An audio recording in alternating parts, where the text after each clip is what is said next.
Did you see linear improvement? Just every visit Oh was better yeah. and better, and no moments of it ever getting worse through that time? Honestly, I don't remember it ever getting Sure. worse. Yeah. It was linear. There would be some times where it felt like it would plateau, Yeah. but I kept with it. And so when I felt like, and I, discussed it with him, he came up with new exercises, new movements. So we just adjusted our course of treatment, our care plan. Okay. So when you came back and said, I'm not really much different than last session, he didn't just say, carry on, it just takes time. Let's do some more of the same. He made some I don't think, changes. I don't think he had ever said that in his whole life. He was never pleased. Is that what you're saying? No, he's always trying to really help. So Okay. yeah. Yeah. All right. So what type of time frame from the time that you met Stephen, and that scheduled MRI of whatever that was potentially going to happen, did you start feeling like maybe I don't need to go through with that MRI? Are you asking me?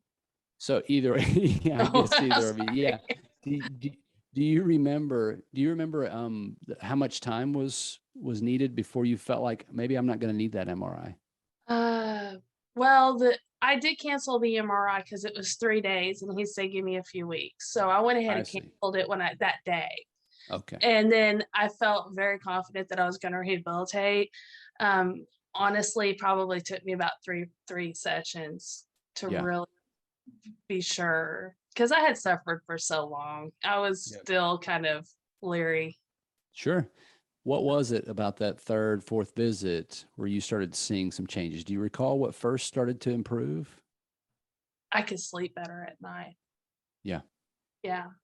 So I actually got some rest. Good. That's So important. that made me that really helped with my mindset, put me in a good frame of mind. And Hmm. it was just get every day was a little bit better. I can get through those 12-hour shifts without, you know, um, sneaking off to take a break. You didn't hear Yes. that. Yeah, but you needed just a moment to rest the knee, and you started Mhm. seeing you didn't need that as much.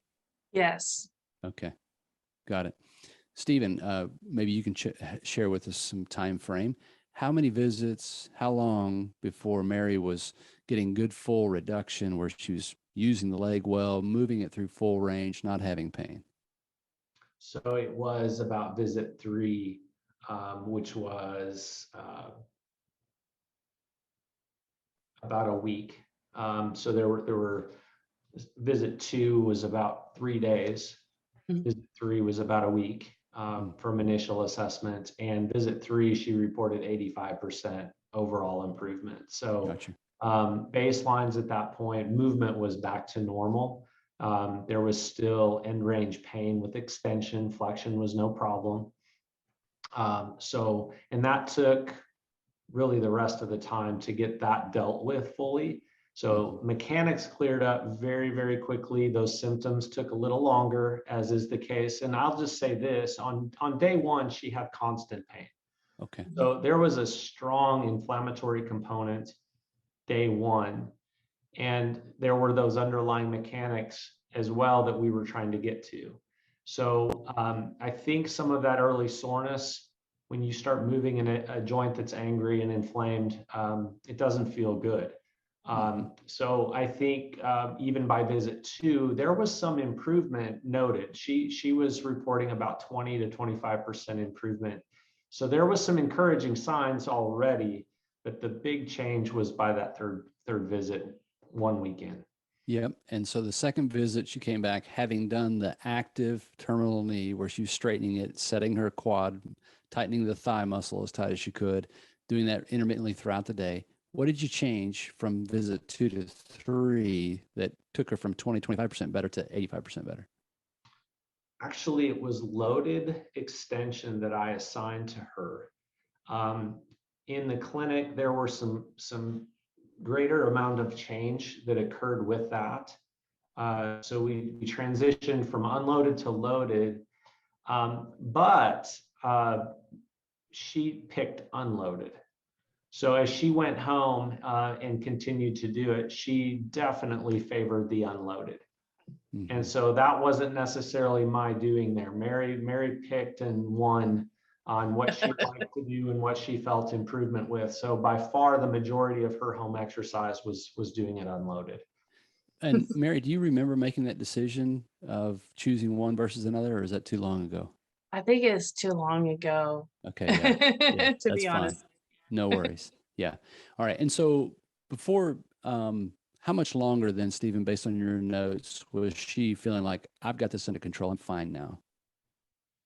I think by visit 3, we knew we had this, and but the confidence wasn't there yet necessarily. I mean, she was still self-limiting. I'm not too sure I want to take the brakes off and really use this knee normally yet. And really the last 2 visits, so our course of care was right at a month. It was 5 visits total. From visit 3 to visit 5, it was really giving her permission to go use this thing. Let's try it. Let's get you walking. Let's get you up and down stairs. Let's do some squats. So we started some functional exercise. And I think really it wasn't because she had so much deficit as it was, let's use this and make sure it holds up and regain that confidence that I can stress this joint and be able to trust it. Hear the entire episode for free on iTunes, Spotify, other favorite podcast players, or go to mechanicalcareforum.com.